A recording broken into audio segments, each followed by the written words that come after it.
Today we're going to cover two topics, two terms that you need to understand.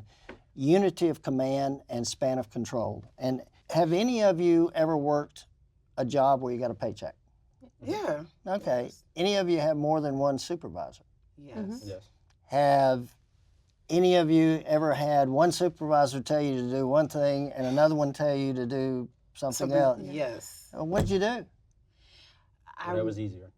Whichever was easier, or who was more senior, Or whoever had more importance. That's who what I was listened more to. important. Yeah. Right, yeah.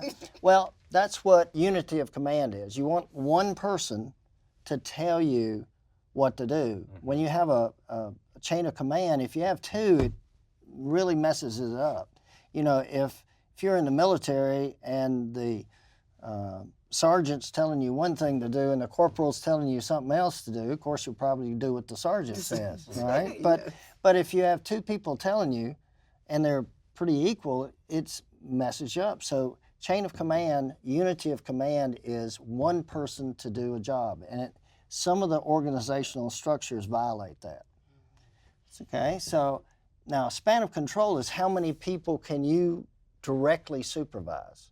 Have you ever been in a position where you had to supervise anybody else? Yes. Yeah. Okay. If you had more than 7, it's typical span of control is 3 to 7 people that you directly supervise. If you had more than that, you're going to be messed up. Okay, it's not going to work. Cabinet positions in big governments, if they have more than 8, it's going to be messed up. And most, because you can't control it. You just can't control it. So if you have 10 people, how many supervisors do you need? At least 2.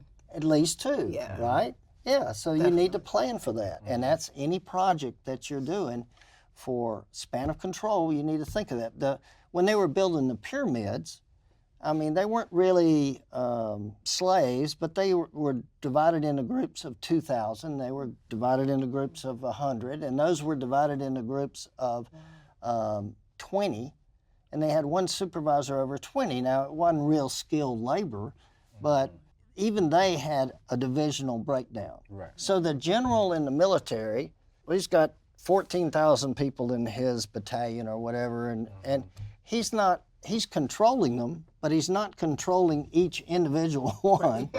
Okay, so the 1-star general is going to be talking to the colonel is going to be talking to the majors is going to be talking to the captains are going to be directing the first lieutenant lieutenant's going to be directing the second lieutenant, and the second lieutenant won't know how to do damn thing, and he'll be asking the sergeant how to do it. What do you recommend, sergeant?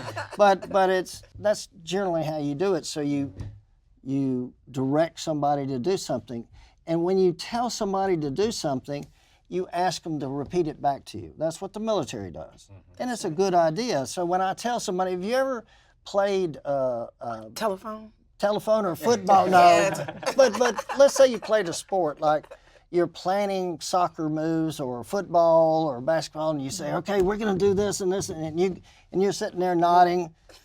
And then when you leave the huddle, you say, what are we going to do? So, I don't know. I'm following Susan or I'm following John. You know, you don't know what the hell. So if I tell him to do something, I have him repeat it back to me and explain it to me what you're going to be doing. I say, I want you to do X and X and X.